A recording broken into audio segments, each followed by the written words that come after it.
Hey everyone, welcome back to Grief Out Loud. I'm Janet Cristofaro. Many of us come to grief not just once in our lives, but over and over again. Sometimes it's expected, other times it crashes in without warning, upending everything we thought we knew. And in those moments, especially when we're caring for kids and teens while grieving ourselves, what we often long for is a map, or even just a small light to help us find the next step. Today, I'm joined by two colleagues in the grief world. They're both from Jessica's House, a peer grief support program in California modeled after Dougy Center. Erin Nelson is the founding executive director, and Colleen Montague is the program director. They're also co-authors of a new book, When Grief Comes Home, a book that, in a way, is that map for families navigating life after a death. The book's filled with personal stories, practical tools, and tender encouragement. The book is also one that Erin has wanted to create for years, as writing was one of the tools that she turned to in processing her own grief. Erin's husband Tyler died in a mid-air plane collision when their children were just 3 and 5 years old. Not long after Tyler's death, Erin's mother died of suicide. And more recently, in 2019, Erin's son Carter died in an accident. The three of us talk about what helps in those early days of grief, what parents and caregivers can do to support themselves and their kids, and how to balance allowing space for the darkest moments of grief to exist alongside moments of light and joy. Erin and Colleen might be two of the kindest people on this planet, who also have hard-won wisdom about how to find the ground again when grief comes home. Okay, here's our conversation. Erin and Colleen, welcome to Grief Out Loud. Thank you. Thanks for having us, Jana. Thanks for having us. We're excited to be here. Yeah, I'm really excited to talk about your new book, When Grief Comes Home, and just all of the vast amount of personal and professional experience that you each have in the world of grief, and particularly in supporting kids and teens and their families. How would you each like to introduce yourselves today? Like what feels, important for listeners to know about you? Do you want to go first, Erin? Yes. So I get to be the director of a grief center, much like the Dougy Center. It's called Jessica's House. We're in the Central Valley of California, and we're modeled after the Dougy Center. And we've been open about 13 years. And I'm just really grateful to be able to just support families who are grieving. And I'm Colleen. I'm a licensed marriage and family therapist. I also live in the Central Valley, and I've been with Jessica's House since about 2019 when I first started as a volunteer and just felt immediately at home and had already decided that I loved supporting families in grief. And so I just kind of hung around long enough until Erin would hire me. And so now I get to be on staff and I'm the program director. Well, that is a story I've seen and heard many times over at Dougy Center. We have many people who came as participants, they come back as volunteers, then they come back and get hired, and then they stay for 15 to 20 years, including our executive director, Brennan Wood. So, the book that you just put out, When Grief Comes Home, and like the show, that book really mixes the personal narrative of grief and the professional experience and suggestions. What's the origin story? Like, how did the two of you decide one day, like, let's make our lives really hard and write and publish a book together? Yeah, well, for me, Jana, I really started this kind of invitation and I entered the grief world when my children were very young and my husband, Tyler, died in a mid-air collision. And after he died, a few months after, I heard a woman on the radio talking about her experience, and her husband had died, and she had written a book. And I just remember just kind of like driving immediately over and getting her book and picking it up. And I remember literally like getting like the paper towels out of the kitchen and just sitting with her book. And it was the very first time that I felt like someone was writing the words that were inside of me that no one had ever said before. And as I went on and had other losses, I just thought someday I hope I have an opportunity to do that because it meant so much to me. And I felt understood for the first time. And I was feeling very alone as a young widow with young children. And so that was just something in my heart. Erin, is there one particular line or concept from that book that you can still like reach out and get back to? Yeah, when I think about that book, there were, I think, her grief reactions and just how she was feeling. And I was wondering if everything was okay inside of me at that time. Like, it was like I was just feeling really overwhelmed and just having feelings that I'd never had before. Just even just some real darkness that I was kind of feeling like I was kind of falling into. And she just witnessed that in some way. And I remember like she was vulnerable and honest about that and how disoriented she felt and how the world didn't feel the same or even safe. And so I just thought, okay, like other people feel this way. And that is exactly what I needed to hear. And I love that it wasn't, and here's how to stop feeling all those feelings. It was just knowing somebody else was feeling similarly to you was enough to be the support you needed in that moment. Yeah, it really mattered. And Colleen, how did you get hooked into writing this book with Erin? Oh man, I've always loved writing just since I was a little girl, and so it's always a dream in my heart to write a book someday. And then going into, my practice and working with clients, grieving, that's when I really discovered a love for just that. And so I was like, you know what, this is what I want to do is just come alongside families in their grief. And when I was able to come on staff with Jessica's House, I had shared in my interview my love for writing and that I had, been published online with like a little essay. And I didn't realize that sparked an interest with Erin because she had this dream on her heart that she was really ready to get going on. And so she invited me to write a book with her. I think it was like week 2 on the job. And Erin's No pressure. No pressure, but she's so convincing. She's like, hey, you want to write a book? And I was like, yeah, let's do it. And it's just like to merge two things that I love and believe in, writing and grief support. It sounds cliche, but really was a dream. And it has been a dream. It's hard and it takes a lot of time and, a lot of thoughtfulness, but it's such a gift. And we've had a lot of fun on it together, which we think is very interesting. You didn't think writing a grief book could be so much fun, but we just have a lot of fun together. And so we really enjoyed the journey and I'm grateful for what we're learning from it now too. Seems like such a great parallel to what we experience in the peer grief support groups with kids and teens and adults at Jessica's House and at Tuggy Center and all the other grief support programs around the country and the world of people coming together from the most heartbreaking, tragic thing they've potentially experienced. And yet there's laughter and connection and joy that happens even in those contexts. So it seems like you all had that reflected in the book writing process too. Never thought of it like that, Jana. That's so true, though. Yes. Erin, your personal grief experiences, you mentioned the death of your husband when your children were really young, and I know you've had other losses as well, and they're really woven throughout the book. And I'm curious what it was like to go back and really be in those early moments or revisiting those early moments of your grief.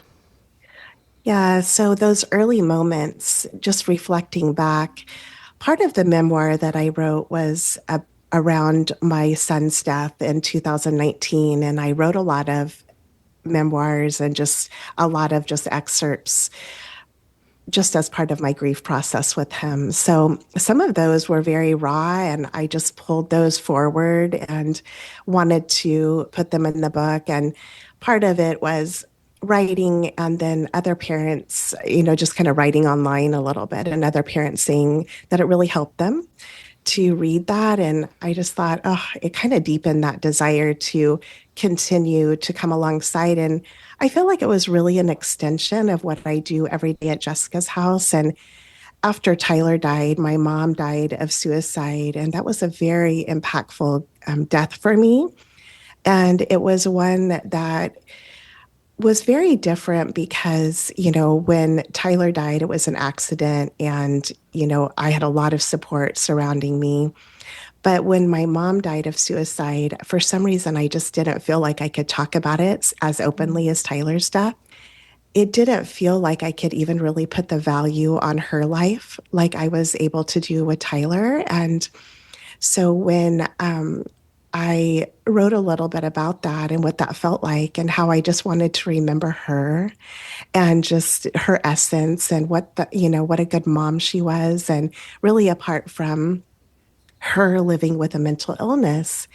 And so being able to remember her in that way, and I think especially with our Hope After Suicide groups here at Jessica's house that we offer, it felt like just an extension of kind of what we do every day to write about it and be vulnerable about kind of the pain of feeling alone.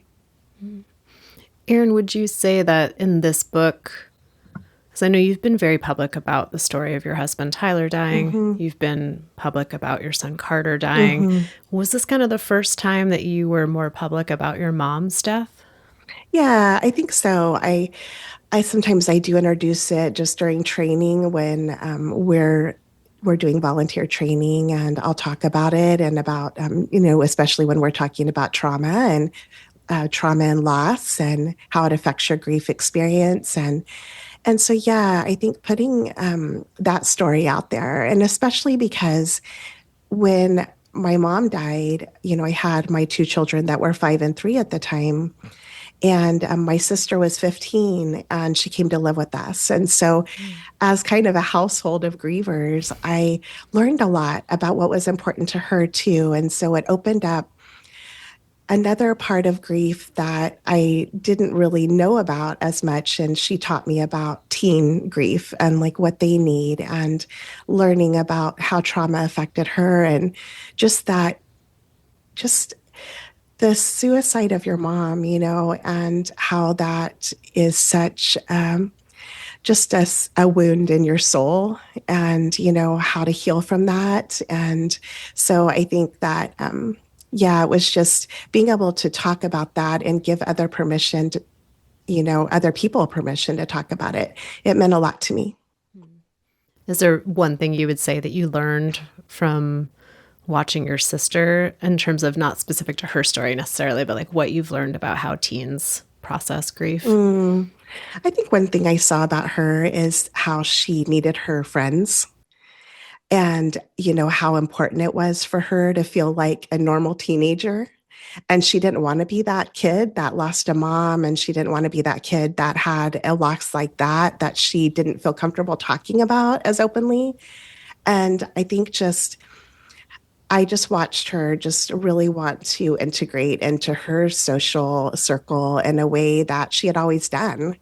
And so I think that was something that I learned that teens sometimes they teach us that social connection is still really important to them after someone dies.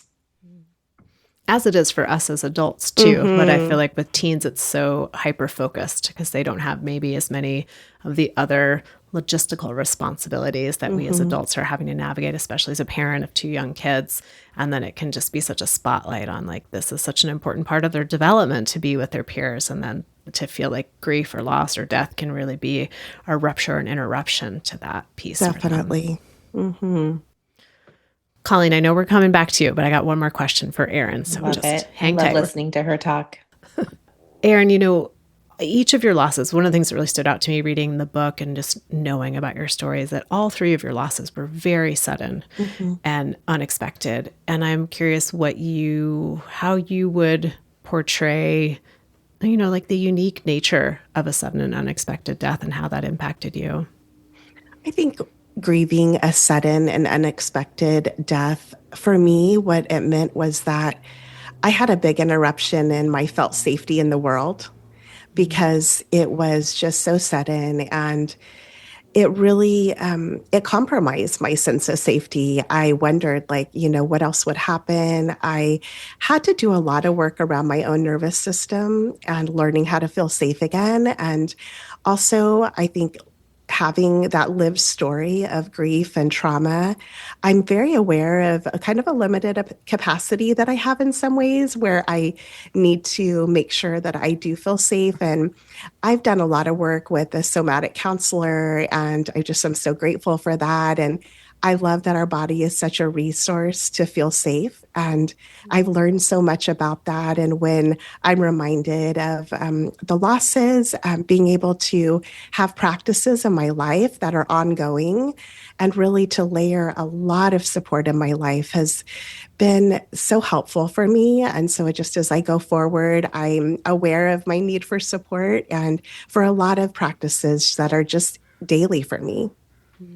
So there's the missing of the person and the people. Then there's really having to reckon with that sense of danger in the world, that things could change in a moment. Is there one particular practice that's been a constant go-to for you? Something that I just love right now is humming. Humming? Humming. And I actually spend about 10 minutes every morning. And I just do that practice, and I just do a lot of breathing, and just that has helped me so much. And I think there's something very centering about it. And I can go to that if I'm ever feeling unsafe. And it's just a practice that is always with me, right? Because we always have that available to us. And so breathing and humming, that's my go-to right now. Are you humming a particular song?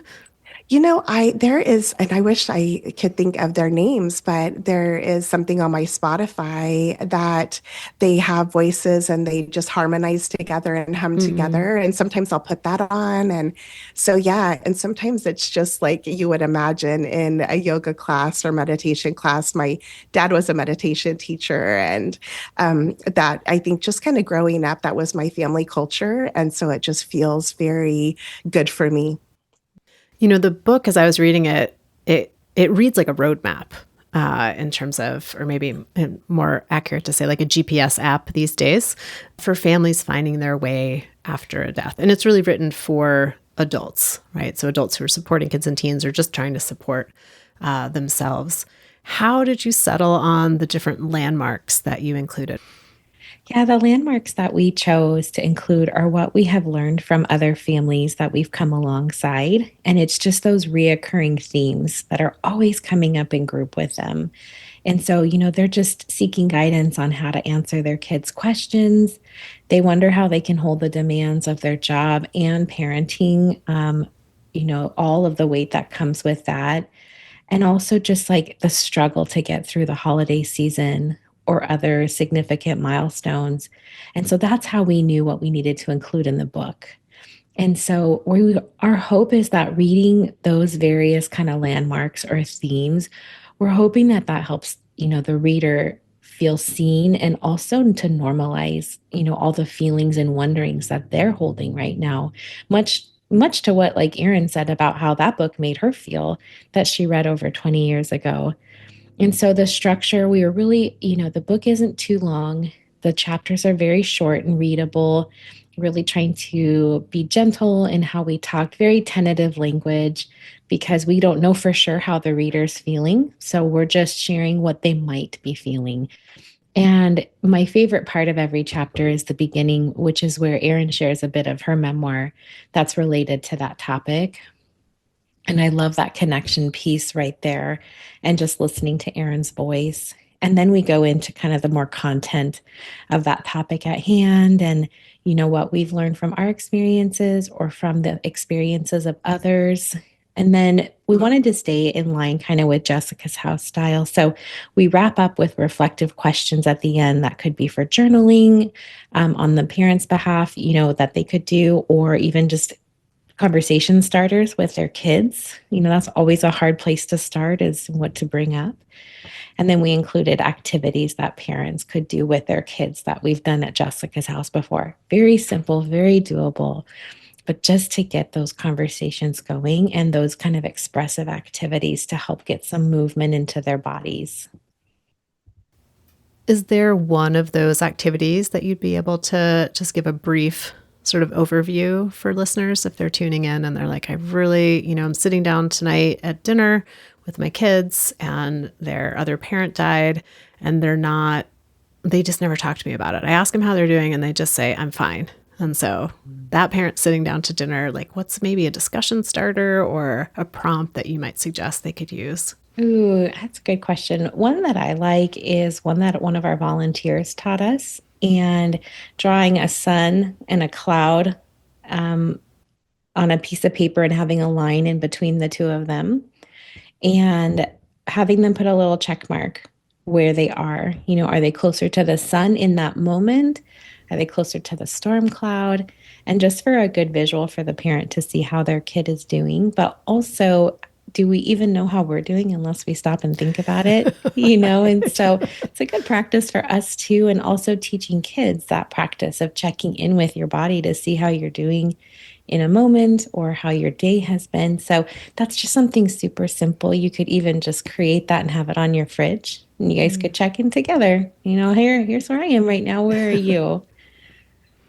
What is so amazing about that is oftentimes we think like, okay, let's sit down and talk about what our grief weather is today or what a rose or a thorn from our day is. And that requires so much in terms of thinking about it, verbalizing it. And I love the visual, especially for kids. They can just make their check mark and then I don't want to talk about it anymore. So there's more of an opportunity to express without opening yourself up to a lot of demanding questions, which is what it can sometimes feel like. Yeah. So like, oh, I noticed you're closer to the storm cloud right now. What do you need? You want to go for a walk? Do you want to go shoot some hoops? Do you need some time on your own? Do you want to hang out with me? Just it gets kind of a nice little priming to what could be helpful next. The other thing I'm thinking about is that so often, at least I hear from parents, they're so concerned about their child. They're so concerned about the grief. How do we address the grief, the grief, the grief, the grief? And it's a lot of like, how are you feeling? How are you doing? We need to express ourselves and cry. Or, there's an expectation that that's going to be the one way to express. And what I loved about each chapter ending with a different activity is that sometimes it just kind of comes alongside the grief of like, how are you feeling in this moment? Or what's something you're looking forward to? Or things like that. So it's not just so head on for kids and teens, which I think can feel really overwhelming. Yeah, absolutely. Another activity on that note that I like is like a memory in your hand. And so in the palm of your hand, they can trace their hand, and in the palm, they can write a memory that they had with their person. And then each fingertip is related to the five senses that were in that memory. So, what do you remember smelling during that time? What did you see? What do you remember touching? What did you hear? And kind of really dissecting that memory into that sensory experience, which is a really good practice for us to do in the future when we need to ground ourselves in those moments of kind of panic or anxiety. So it's a good kind of little practice for that. But also, it's a good reminder that sometimes those are going to be hard memories that they share and that you think through, but sometimes they're happy memories too. The time that you guys went on the camping trip. And so for them to know that when we talk about our grief, it doesn't always have to be the sad and the heavy. We can just talk about what experiences we had that we're missing with that person, or, that one time that was so fun when we got to do that with daddy. And so maybe hopefully making it a little less scary to go into that grief space. Erin, back to you. What are some suggestions that you have for parents and caregivers in those really early days of grief where everything is feeling just like a whirlwind? Yeah, those early days of grief, you can feel so disoriented. And a lot of times it's just a tender time because you're kind of grappling with what happened and there are a lot of questions. And I think for parents, this is a topic that they hope that they would never have to face with their child. So it's the first time that they've had to really think about, how do I talk to my child about what happened? And how do I come alongside them, alongside my own process of understanding that this happened to us? And so we're kind of talking about sometimes just the simplest kind of thing about proximity, just being with your child and helping them know that they have access to you, because sometimes after a death, those early days, there might be a lot going on in the house. And sometimes kids can not have their caregivers. Maybe they're not as accessible as before. And talking a little bit about routines and being there when questions come up for your child, because you never know when those questions will come, and being able to share with your child, of course, age appropriately, but what happened and what and any questions that they want you to find out. And I think during those early days, starting to establish that you are that person for them, that as a caregiver, that you want to be that person that they can come to. And so just being able to be open to the questions that they have. One of the things I was thinking about was your youngest child, when your husband Tyler died, was 3. Mm-hmm. And, the question often is in those early days is, how do I tell my kids what has happened? Mm-hmm. What was your experience with talking with your youngest? Yeah, so with my youngest, he was actually asleep when we got the phone call that Tyler had died. And so we had to drive home from just a couple hours away. And he was, because he was just tired, I didn't talk to him at all about it. But when we got home, I went outside and we just sat in the sandbox together. It's interesting now when I look back, because we use sand play here at Jessica's house so much with children. And he actually really worked out the scene in the sand in that moment, because I told him, Daddy died in a midair collision, and he started banging these little sand toys together. Like, was it like this or like that? And I'll never forget that moment, because I don't even think I had that knowledge of children and how they would play out an experience. And so he had questions just right in real time, as he was playing. And looking back, I'm really grateful that we had that time and we were alone. And so as I talked to him, just being able to answer those questions, and he taught me everything just as I went along. I feel like I didn't know much about how children processed grief at that age and at that time of my life, but I learned a lot from them. And it seems like you were willing to take that first step, which is to sit down and be honest and explain things in really concrete ways for kids too, so that they can start to make sense of it in their own way and start to formulate those questions that will come usually again and again and again, especially for those kids that are so little. Yeah, just continuing to keep that dialogue open. Yeah, and I think the question that we like here at Jessica's house is just like, I'm wondering what you're wondering. And just some of those questions that you can just ask as you're just alongside them, when you're just, whether you're outside or in the garden or, whatever it might be, because they do have those questions. One question we ask a lot in our groups will be like, what's something you don't know about how your person died that you wish you did? Yes. And it's amazing how detailed these kids can get. They're like, well, I know he had blood cancer, but I don't understand how it got into his blood. Or I know the name of one of the people who was driving the car that hit my dad, but I don't know the name of the other person in the car. And I really wish I knew that. And it's things that as adults, as an adult, I'd be like, wow, why is that helpful? But that's not mine, to judge. For whatever reason for that child, it seems very important. And oftentimes it's things we don't have answers to, but just giving them the opportunity to express the question feels really important. It's so important. And I don't think kids always know how to bring that up to their caregivers. And the caregivers don't always know what's on their mind and what they're wondering about. And I think as parents, you try to fill in any blanks that you can think of sometimes. But, kids, yeah, they have the best questions.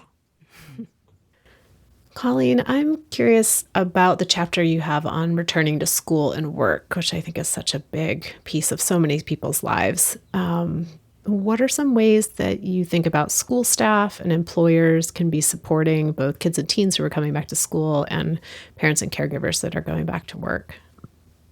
Yeah, I'll start with returning back to work for you as the caregiver.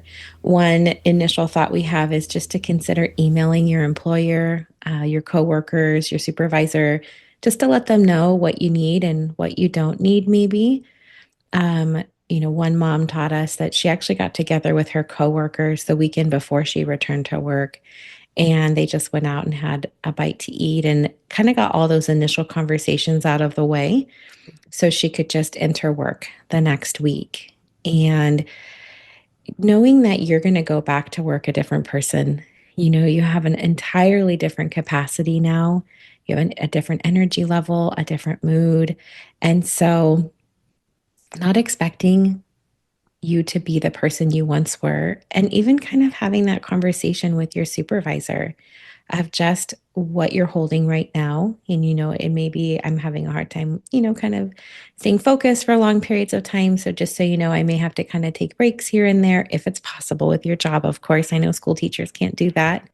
But if you do have a desk job, I may need to get up and take a walk or, use my lunch break to take a rest. Every job is so different and unique. So, kind of thinking about how you can build in some little moments of care for yourself throughout the day that would actually be feasible for you. Even coming back into work, this is something that's really on our mind when one of our staff members has a loss in their personal life. We try to be mindful, on their first day back about the energy in the house because we're in a really different headspace than they are. And so it can be hard to be met with big positive energy if that's not where they are. And so just knowing for yourself that you're entering back into the workspace and others are in a different place, and so their energy and their happiness can be really annoying if that's not where you are. But just knowing like it's okay to feel that way. And maybe if you can, whether you can express that to them or take those little breaks for yourself, just knowing that it's okay to be annoyed when other people are not in the same place you are. Our cars can be a really great place to take a break too. Just having some snacks in there, a couple bottles of water, and knowing you can go in there for a good cry during a break or just a little rest. And then lastly, just building something to look forward to at the end of your workday. And you can do this with your child too. So when they're getting ready to go back to school, it could be that they took no time off, they went right back to school, or maybe they did take some time off. But either way, communicating with their teacher is a huge first step. So just like you would talk with your employer before returning, try to get in touch with their teacher and just let them know what happened and how your child's doing. I wonder if it would be helpful for your child to even talk to their teacher on the phone of just so they can say, hey, I heard what happened to your mom. And just know that I know, and I'm going to, take good care of you at school. And I'm excited to have you come back when you're ready, just to kind of get that first little reintegration step over with.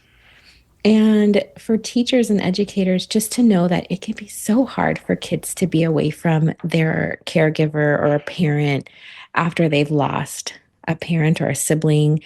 And a full day away from them is really scary. And so, can you make a little plan for them to check in throughout the day? Like, even if it's just once at lunchtime, can they go to the office and call their parent just for a little midday check in? And or, can they have a post-it note in their desk that they know they can put on top as a way to communicate to you, the teacher, that they need a little break? And can they take a note to the office? Even if the note is nothing, it's a smiley face for the secretary. Just something to get the kid out and moving their body can be so helpful. And so making that plan with the student ahead of time gives them a little bit of power of knowing, like, okay, I do have some control here when I come back. There's a plan in place if I need it. Maybe they don't, but just to know that there are things that they can do for themselves can help with that reentry. And I think moving forward too, like, no matter how much time has passed, we've heard over and over again from educators that they want to know if a child has had a significant loss in their life. And so even if their dad died 5 years ago, that matters. And teachers want to know that. And so you as a teacher, if you some teachers send like beginning of the year informational kind of sheets for each kiddo, include that question in there. Has your child experienced a significant loss in their family at any point in their life? Just so that you have a heads up as the teacher that the child is holding that. Oh, one thing that comes to mind is a lot of teens I talk to, when they move from like elementary school or to middle school or middle school to high school, they really don't want anyone at the school to know. Like they want to have a new start where nobody knows them as the kid whose parent died or grandparent died or sibling died. And yeah, I'm just curious how you all think about that aspect and supporting parents who might be like, I really need their teachers to know, and a teen who's like, I really want some anonymity here.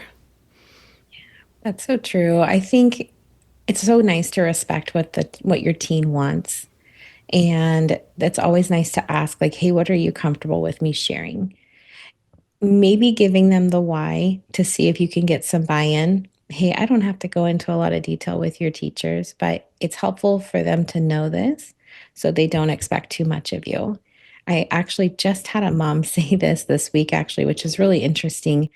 It was a hindsight 2020. Her daughter had died quite a few years ago, and so her other daughter, who was a teenager at the time, said, "Don't tell anyone. I don't want them to know. I don't want the teachers to know." And so she honored her daughter, and she didn't.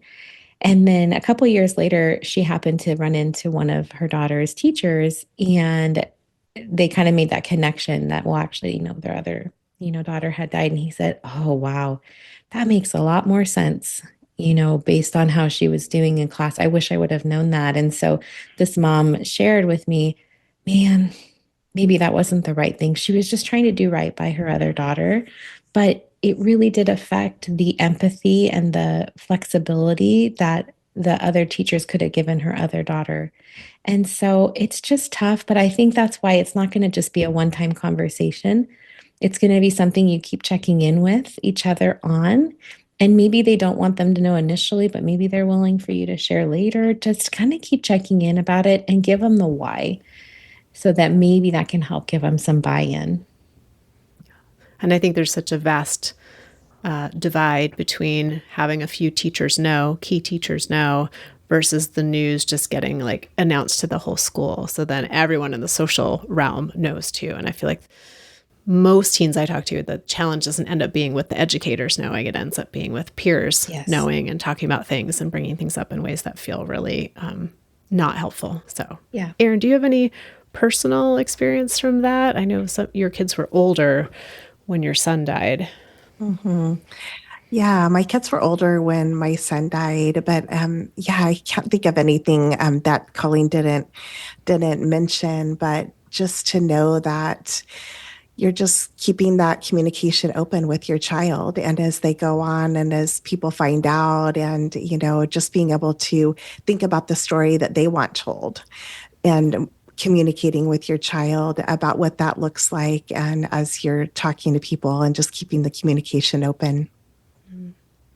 Well, speaking of your personal experience, Erin, I know in the book, as Colleen mentioned, it starts with a little bit of your own writing about your family and your grief before going into more of that content around like what to be thinking about and what to do. How was it to try to balance like the uniqueness of your personal experience and trying to represent maybe a more diverse or broad based of grief experiences? Mm-hmm. We wrote this book after about 13 years of just meeting families in all, different circumstances. And I think really coming from a place of not knowing, and then also remembering families that have taught us so much over the years. And so we brought forward, of course, anonymously, but other people's experiences that we've remembered. And I think every grief experience is so unique. And I think just starting with curiosity is so important. Even some of the things that I know we write in our book, every person's grief experience is so unique. So just trying to be curious about other people's experience is really important. And I have my own experience. And I think that's why writing my experience more as a memoir piece, but not wanting to apply it to anybody else's. Other people might see some of themselves in my story, and maybe they don't. So just coming at a place of not knowing on how someone experiences grief, because it's so unique for every person. But some of the stories that we've just held over the years, to give honor to that and some of the voices and some of the commonalities, we wanted to bring those forward. Erin, can I ask one more really personal question? Yes. You can say I pass if you don't want to answer it. But I was just thinking, your husband, Tyler, died when your oldest kids were 5 and 3. Then you started the work with Jessica's House. And then your son, Carter, died while you were in the midst of doing this work. And I'm curious what it was like to be leading a bereavement program when grieving for your own son. Yeah. It's interesting because, to be honest, I think there was a part of me that I think I didn't even recognize that thought that if I just kept helping other people, that maybe loss wouldn't touch me again.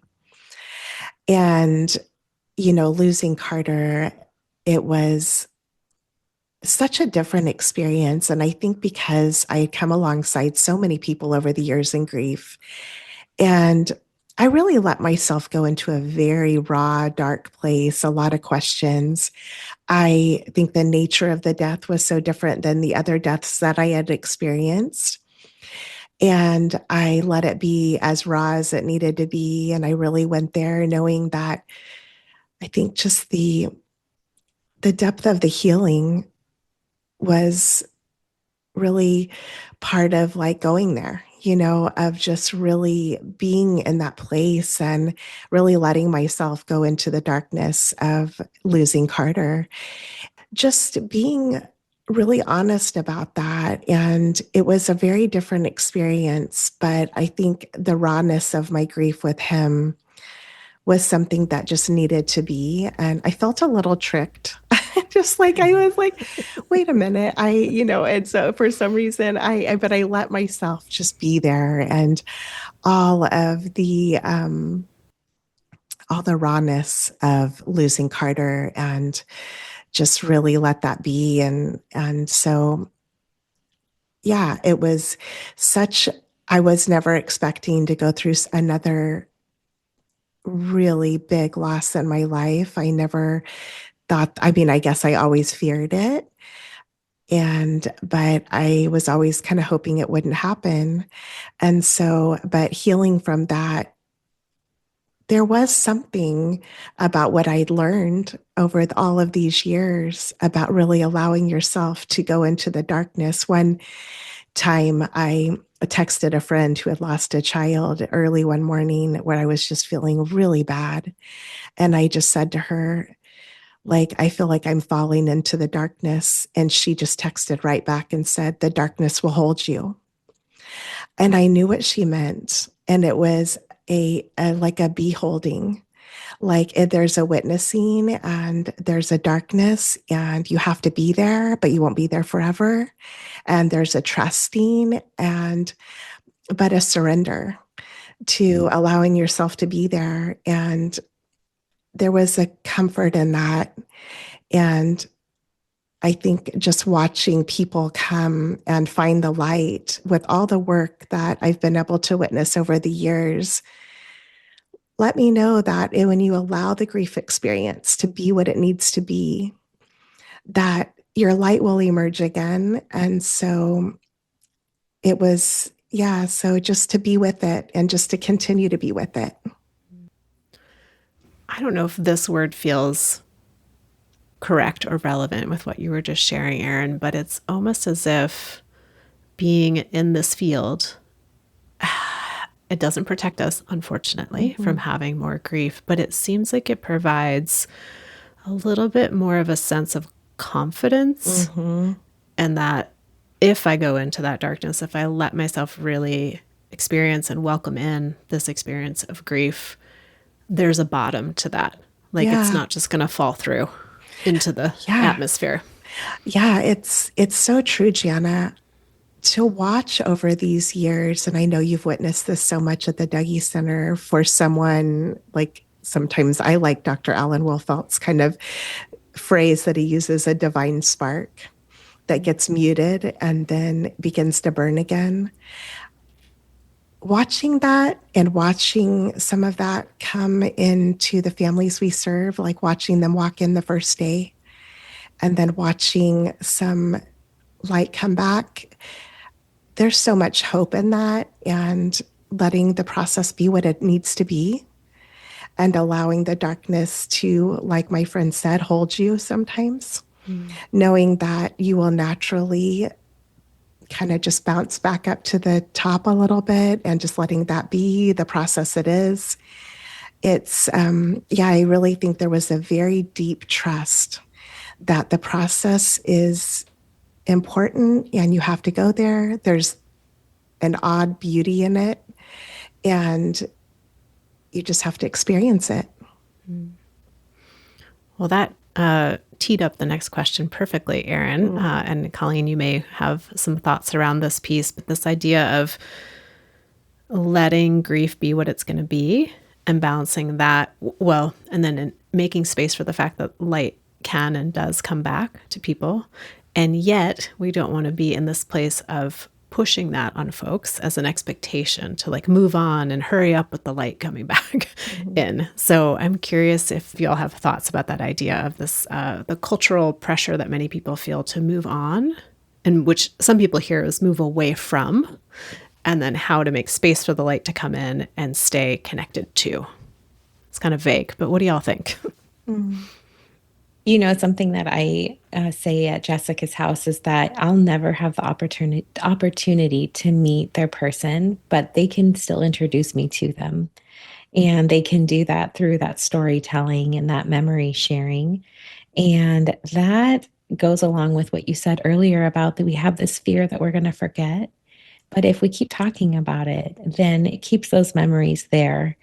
And, you know, we can keep bringing that person into the room in so many ways, you know, as a family, just buying their favorite ice cream flavor at the store and having, you know, ice cream together one night, or bringing them into the present moment of asking, you know, what would daddy have thought of this? Or like with Erin and I, when we're together out and about, coffee is usually on the agenda together. And so when we're at coffee shops, we always put our order under Carter because it feels so good to hear his name shouted out into the space by a barista. My suggestions are kind of like that opposite of what Erin's talking about, because really it's both. You know, you're going to continue to grieve and mourn their loss and go into that darkness at times. And then on the opposite, there are those moments where it is a little bit more lighthearted too. And so really it's the both that you can do to keep that person in the forefront of your mind and continue honoring your connection to them. Thanks, Colleen. How about you, Erin? I think as you're grieving, I think there's a word that comes to me is just trust. And that is really to trust the process of grief. I really do believe in it. I really do believe that there's something inside of us that can lead us in grief as we allow the darkness and the light to come in when they both come in. Just, it's a very organic process. There's no real controlling it a lot of times, and a welcoming in some ways when you can, to know. And I think, like, for me, what I learned was as I welcomed it and as I just let the force of it, whatever that might have been, whatever that energy was that was coming into my body, if I let it in and expressed it in the moment, that was the best scenario for me. When I was allowed to just be with it, and if that was in the kitchen or wherever it was, just to let the organic nature of grief, just to be with it. And then that is when I really felt better, and I could just kind of get into my next moment, breathe into my next moment. So I really trust the grief process. That's what I've learned, is to trust it. It's organic and it works. And if you can give yourself to it, light will emerge. I keep having this imagery of like a house party, and grief is the guest that's like banging on the door sometimes, and you really don't want to let the guest in, but then eventually they're going to break through a window if you don't open the door for them. And if you open the door for them, you don't know if they're going to eat all the Cheetos or if they're going to rip up all the paper plates. So you have no idea what they're going to do. But if you let them in and give them some space to do what they're going to do, and then there's a stand. So you're like, okay, now I clean up all the ripped up paper plates, or I go out and I buy some more Cheetos. Like there's going to be another, they're not going to totally take down your entire house, even though it feels like they're going to destroy your entire home. It's true. Just getting through those moments and being with them and letting all the chaos and be there sometimes, and just allowing for that process to be, it's pretty messy, just like lots of Cheetos on the floor, right? And you just have to let it be.